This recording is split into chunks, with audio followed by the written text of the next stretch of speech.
Man, I need you to stop whatever you are doing right now. I'm dead serious. Put the phone down, pause whatever you're watching, because what I'm about to tell you is something I never thought I would hear come out of LeBron James's mouth in my entire life as a Lakers fan. Not in 2003, not in Cleveland, not in Miami, not in his first run here in LA, never. Not once in 23 years did I ever expect to hear these words. And I've been watching this man play basketball since I was a kid. I grew up on LeBron. We all grew up on LeBron. I watched him go from a teenager on the cover of Sports Illustrated to the greatest player of his generation. And last night, after the Lakers got swept by the Oklahoma City Thunder in the Western Conference semifinals, after one of the most brutal elimination nights I've sat through in years, LeBron James walked up to that podium, looked those reporters dead in the eyes, and said something that stopped me completely cold. Something that I had to rewind 3 times just to make sure I heard it right. And when I tell you what he said, you're going to understand exactly why I immediately pulled out my phone and started making this video, because this cannot wait until tomorrow. But before I get there, let me just take a second and set the scene for you, because context matters. The Lakers are done. Season over. OKC wins the series 4-0, a sweep. And look, I'm not going to sugarcoat it. That hurts. That hurts bad. The Thunder were just better. Shai Gilgeous-Alexander was on another planet this entire postseason, and OKC is going to be scary for years to come. That whole team is young, they are hungry, and they play with an intensity that is genuinely hard to match. But that's not the story tonight. The story tonight is what happened in that press conference room after the final buzzer, when a 40-year-old man who has played 23 years of professional basketball, who has won 4 championships, who has been to the finals 10 times, who is the all-time leading scorer in NBA history, stood up in front of cameras and said something that completely rewrote how I understand this entire Lakers season. Here's what happened. A reporter asked LeBron about the season and how it felt walking off the court not knowing what his future holds. Standard question, end of season stuff. And LeBron started talking about how he was put into positions he'd never been in before. He talked about missing the first 14 games, missing training camp, missing the entire preseason. Something he said had never happened before in his career. And then he said it. He looked into those cameras and he said, and I'm quoting him directly here, "Actually, in my life, I've never been a third option in my life." He said that out loud. LeBron James, 23 years in the league, the greatest player of his generation, the man every team has been built around his entire career,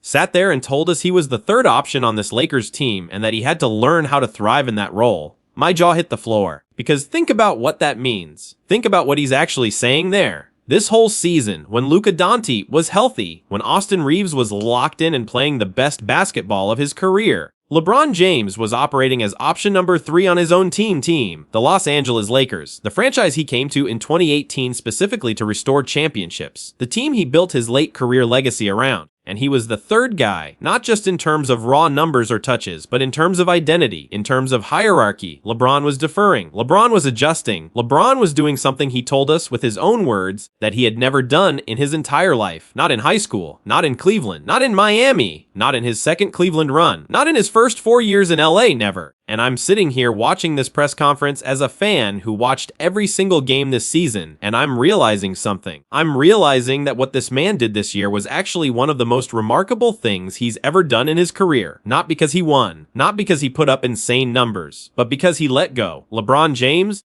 for the first time in his life, let somebody else lead the way, and he didn't just survive it, he said he thrived in it. Then when Luka went down with the hamstring injury, when Austin Reeves went down with the oblique, LeBron had to snap back into being the man almost overnight. He had to flip a switch that most athletes wouldn't even be able to find after months of operating in a completely different role. And he talked about that in the press conference too. He said it was actually pretty cool for him at this stage of his career. At this stage, at 40 years old, adapting on the fly, reinventing himself mid-season, learning something genuinely new about himself as a competitor. I'm sorry, but that is not something most human beings are capable of doing. That's not something most professional athletes at the tail end of their careers are capable of. That is elite. That is LeBron. Now look, I know some of you are going to come to the comments and say the Lakers still lost. And you're right, they did lose. They lost to OKC and it wasn't close in the end. The sweep stings. But I want to talk about something that I think we are all sleeping on as Lakers fans, and that is how this team even got to the second round in the first place. Because let's be real, at multiple points during the regular season, this team looked completely cooked. Injuries piled up. Luka went down. AR went down. The roster was being reshuffled constantly. And then the playoffs started against Houston, and everyone counted the Lakers out. Everyone. The national media. The analytics crowd. The takes all over social media. Nobody thought this Lakers team was beating the Rockets without their two co-stars healthy, and LeBron talked about this in the press conference. He talked about being in a foxhole with guys who had either never been to the playoffs before or had never won a single playoff series in their careers. And he led them. He was the veteran voice in the room. He was the example. He was the floor general when everything else was falling apart. And they won that series. They actually won that series against Houston, shorthanded, in the playoffs, at 40 years old. And you know what made that run even more meaningful? LeBron talked about Austin Reeves in that press conference too. He talked about watching Air grow over 5 years. He said seeing Austin develop has been nothing short of amazing, his words. He said he saw the talent early, but more importantly, he saw a guy who was willing to put the work in, who was not afraid of constructive criticism, and who was not afraid of the moment. LeBron said once Austin gained the confidence to know he belonged in this league, he could do special things. And this postseason, Austin Reeves showed exactly that.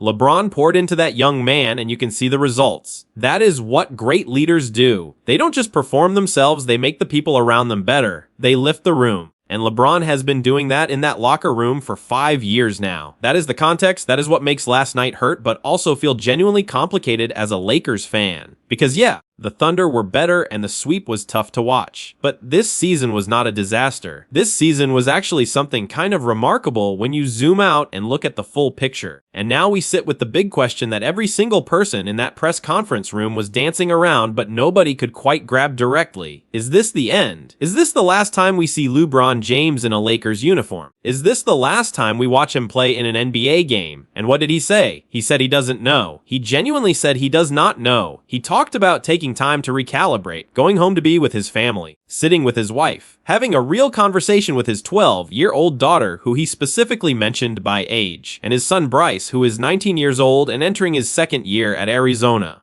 LeBron is thinking about his family. He's thinking about what comes next, not just for himself as a basketball player, but for himself as a father, as a husband, as a person. That hits different. That's a different kind of conversation than anything we've heard from him before. And I've been watching LeBron talk to reporters for over 2 decades. This felt real. This felt like a man who is genuinely uncertain about something for maybe the first time in his career. And that uncertainty felt heavy. You could feel it through the screen. Because for 23 years, LeBron James always knew what the next step was. Coming out of high school, he knew. Going to Miami, he knew. Coming back to Cleveland, he knew. Coming to LA, he knew. There was always a plan. There was always a vision. There was always a destination in mind. And now, for the first time, he's sitting in a chair after a playoff elimination and saying out loud that he doesn't have an answer, that he needs time, that his family is going to be a major part of this decision. I don't know about you, but that sounds like a man who is seriously considering walking away from the game. That sounds like a man who might be taking his final bow without even fully knowing it was his final bow. And look, he pushed back on the retirement talk. He said reporters had been asking him about retirement and he had answered, but he never came out and declared it was coming. That's true. He didn't.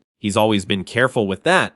But the tone was different last night. There was something in how he spoke about this season that felt like a summary, like a man looking back at everything he built. He talked about 2020 and winning the championship being the reason he came to LA. He talked about restoring the franchise. He talked about his legacy as a Laker, past tense energy, all of it. And then he talked about how next year some rookie is going to come into the league and need someone to show them what being a professional looks like. And he said that had always been important to him. Had been. Past tense again. Whether he meant it that way or not, I felt it in my chest. Now, one of the reporters asked him something I thought was really smart. They asked whether he could keep playing at this level for another 5 years if he wanted to. And LeBron said the key word is if he wanted to. He said the question for him is whether he can still be in love with the process. And he defined the process in a way that I think a lot of people miss when they talk about LeBron. He's not just talking about playing games. He's talking about showing up to the arena 5.5 hours before tip-off just to start preparing. He's talking about being in the mirror at 8 in the morning before an 11 o'clock practice. He's talking about the discipline and the grind and the sacrifice that nobody sees on television, that nobody posts on social media, that nobody talks about when they debate who the Jew-8 is. And he said if he ever shows up 2 hours before a game instead of 5.5, he's cheating the process. If he shows up to practice at 10:30 instead of earlier, he's cheating the process. And to LeBron,